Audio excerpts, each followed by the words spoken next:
Hello friends. So welcome to my channel. और आज फिर एक नई स्टोरी के साथ शुरू करते हैं। जैसा कि आपको मैं पहले ही बता चुकी हूँ कि स्टोरी में जो भी आपको एक कहानी बताई जाएगी या जो कैरेक्टर्स यूज़ किए जाएंगे वो सभी मात्र एक फिक्शन है। रियलिटी या किसी रियल इंसिडेंट से वो रिलेटेड नहीं है।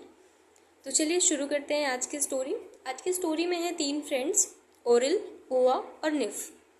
ये तीनों एक ही क्लास में पढ़ते हैं और ओरिल और निफ बहुत ही रिच फैमिली से बिलोंग करते हैं, जबकि ओआ एक सिंपल मिडिल क्लास फैमिली से बिलोंग करती है। ओरिल और ओआ बचपन से साथ साथ इसी स्कूल में पढ़ रहे हैं, जबकि निफ का एडमिशन 5th में हुआ है। शायद मैंने आपको बताया नहीं, इस समय ये बच्चे 7th क्लास में हैं और तीनों एक ही क्लास में पढ़ते हैं। ओरिल जो है वो क्लास की मॉनिटर है और वो मानती है कि निफ उसकी बहुत अच्छी दोस्त है। ओवा भी ओरिल की फ्रेंडशिप पसंद करती है, वो भी उससे साथ दोस्ती रखती है क्योंकि वो बचपन से साथ पढ़ रही हैं। तो अच्छी दोस्त है, लेकिन ओरिल ने उसे कभी कोई ख़ास इम्पोर्टेंस दी हुई नहीं है। वो उसकी दोस्त है, उसकी फ्रेंड लिस्ट में शामिल है, लेकिन कोई ख़ास इम्पोर्टेंस वो नहीं दे रही है उसे। चलिए तो जी कहानी में आगे बढ़ते हैं। और क्योंकि ओरिल जो है वो क्लास की मॉनिटर है और पढ़ाई में बहुत अच्छी है, क्लास में कुछ प्रोजेक्ट्स दिए जाते हैं जिनकी हेड बनाया जाता है ओरिल को। और सबसे बेस्ट प्रोजेक्ट प्रेजेंट करने वाले ग्रुप को कुछ रिवॉर्ड्स भी मिलने वाले थे। तो ऑब्वियसली सभी ग्रुप्स अपना अपना बेस्ट देने में लगे हुए थे। इन ग्रुप्स में से एक ग्रुप था ओरिल का और एक ग्रुप की हेड थी ओआ और एक अदर ग्रुप जो था उसकी हेड थी निफ। और सभी अपने अपने ग्रुप में काम करने में लगे हुए थे। और कुछ टाइम के बाद जब फर्स्ट क्वार्टर चेक हुआ, जो इनिशियल स्टेजेस में चेक किया गया, तो पाया गया कि ओरिल का जो प्रोजेक्ट है वो सबसे बेस्ट है। और उसे फाइनलाइज किया गया कि अब क्योंकि 2 ही ग्रुप्स काम करने वाले हैं, तो ओरिल और ओआ के ग्रुप को फाइनलाइज किया गया और निफ का प्रोजेक्ट जो था वो फाइनलाइज नहीं हो पाया। तो अब निफ भी ओरिल के ग्रुप में ही काम कर रही थी। तो राइट नाउ 2 प्रोजेक्ट हैं। 2 प्रोजेक्ट में ओरिल का प्रोजेक्ट है और एक ओआ का प्रोजेक्ट है। बाकी क्लास के जो अदर स्टूडेंट्स हैं वो उन ग्रुप के पार्ट्स हैं। तो ग्रुप के अंदर सभी स्टूडेंट्स अपना अपना बेस्ट दे रहे हैं और इसी बीच में फाइनलाइज की जाती है एक डेट, जो कि प्रेजेंटेशन की डेट है। और उसके एक दिन पहले ही ओरिल का बर्थडे है।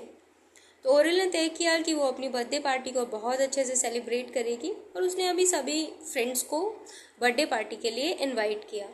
बर्थडे पार्टी में सभी ने बहुत इन्जॉय किया। उसके फ्रेंड्स जिन्हें वो अपना बहुत करीबी मानती है, जिनमें से निफ है और उसके कुछ अदर क्लासमेट्स हैं, ओवा को भी उसने इनवाइट किया है और सभी ने पार्टी में बहुत इन्जॉय किया।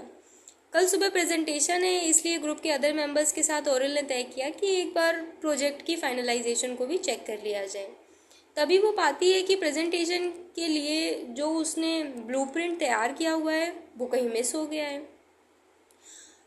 अब क्योंकि प्रेजेंटेशन सुबह ही होना है तो ओरिल को टेंशन हो रही है कि अब वो क्या करेगी, कैसे करेगी, सुबह के सुबह प्रेजेंटेशन को कैसे मैनेज कर पाएगी।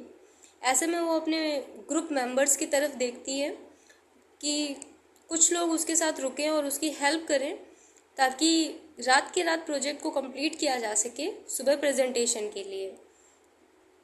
ऐसे में उसके ग्रुप मेंबर्स, उसके वो फ्रेंड्स जिन्हें वो अपना बेस्ट ग्रुप पार्टनर मान रही थी, अपने बेस्ट फ्रेंड्स की लिस्ट में शामिल कर रही थी, धीरे धीरे करके अपने बहानों की लिस्ट उससे सुनाने लगे कि मुझे तो बहुत लेट हो रहा है, अरे मेरी तो मम्मा फ़ोन कर रही हैं, अरे मैं तो ऑलरेडी बहुत लेट हो चुकी हूँ, अरे मैं तो घर से टाइम बता कर आई थी, वगैरह वगैरह।